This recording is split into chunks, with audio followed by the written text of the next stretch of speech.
Welcome back, everybody. All right, so what I'm going to do here is I'm going to start off with something, and I'm just going to go ahead and push 1 on the numpad, and I'm just going to go and push extrude, extrude, and we can lock this on the Z axis here so we don't kind of move it around. And for the most part, what we'll do is we'll actually just extrude these two. Okay, so push 1. Okay, we're going to scale that inward just a bit. And actually, instead of scaling, we're just going to select these two edges and just kind of move around. Select these two edges and move it in here. Now, what I'm doing is I'm making the super low poly version. And by super low poly, I mean really low poly. I'm going to push, select these two faces. I'm going to E to extrude to the Z. Make sure it's locked on the Z axis. And then I'm actually going to extrude this here. Just like that. Okay. And you can bring this out a bit. Now, if you're in a low poly game situation, you kind of want to stop here. There's two reasons. One, the handle is like the least important part, and most people won't even see it. Okay, usually the detail on the handle is going to be all textured. They're going to put some kind of like kind of rope or something like that on it, and this is pretty much all you need to know. And mostly the hand will be around this the handle anyway, so you won't see it. But however, I'm just going to undo this here, and well, let's make this a little bit better. So in order to do that, we're going to add in a loop cut. Of course, we'll add in one right here. Okay, and what we'll do actually is we'll scale this inward. Now we could actually do this, but really we just need to kind of move it in here. So I'm just gonna move that in like that. All right, and if we really wanted to, we could actually add in another loop cut like that, and one more loop cut like this. Let's hop over here, and we'll just simply select this all,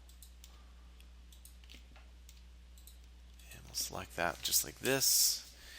And what we'll do is we'll simply just move it out just a bit. Like we don't need a lot, just a bit here. Now, again, if we want to add in some depth, we can select this edge and this edge here, and we'll just move it in like that. Actually, we can move it in a little bit more, but yeah, there we go. Pretty much that's what it is. And if we really wanted to, we can select this one and this one. And you can see it's like the same thing that we used for it's the same thing we used for the blade here. So I'm just going to move it out just a bit.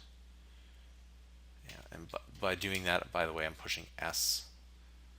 Okay, and I'm going to lock it to the Y axis.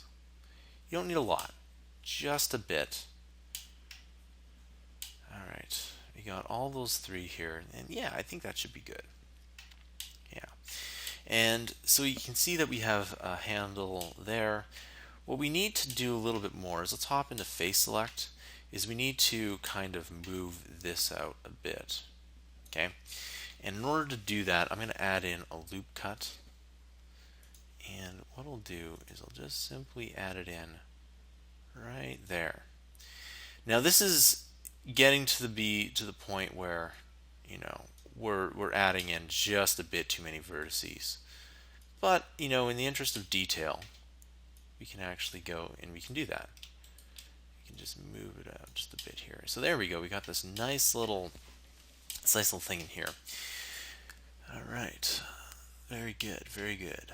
Okay, so if you haven't saved it, always save. But let's tab into object mode. So here we go. We have a nice, cool little sword here. Now it's a little thick.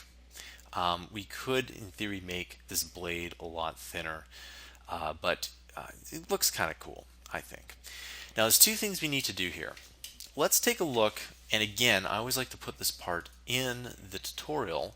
I'm actually just going to save it first, because actually I was doing one of these tutorials once and my computer completely froze, and another time the power came off and I had to redo everything. It was really annoying. Anyway, so let's go ahead and let's take a look at the subsurface modifier. And what this does is this adds in a whole bunch of faces, and if you push the render, it just increases the faces. So you can see here, right? And I'm just going to actually undo all this here. And if I tab into object mode, you can see that we're adding in a whole bunch of faces here. Right? And actually, let's add that in again.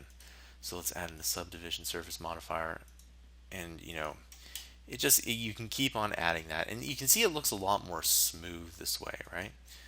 Right? And if you add in 3, you can see that it gets really smooth. But if we tab into edit mode and we kind of go in there's a lot of faces here. You can't really see it. If I go and push apply, and of course I always like to do that here. All right, so push apply and then hop into edit mode. You can see how many faces that is. That's a lot of faces just for a sword. You don't need that many faces. It's a lot of faces. So I'm going to undo that here, and I'm going to undo it again. And what I'll do is I'll add in that subsurface modifier here. So when do you use this kind of stuff? Well, you use this when you need something to be really smooth, and that's not in an interactive environment. If you were to bring this into, let's say, Unity 3D, it would seriously lag the computer. So you don't want to do that. But I always like to put this in there because lots of people come in here for these tutorials to learn how to do stuff like that. Okay, so this is fine. This is actually really good, and you can play around with this as well. Now, of course, if you really want to get good at anything, not just 3D modeling, but programming or anything, you want to do and actually make a lot. It's something that, when I was a teacher, I would tell all my students to do. But in this case, what I want you to do is make maybe 5 or 10 of these, and then you'll actually learn how to do that. Now, of course, this whole tutorial is maybe about 20 to 30 minutes. Lots of people that work in the industry will spend 40 hours on a sword, and it's those little details that push everything over the edge to make something into just kind of a mediocre production to a fantastic production. So when it comes to art, if you're a technically minded person, it does take a lot of little tweaking, but those tweaks do matter. All right, I'll see you guys in the next tutorial.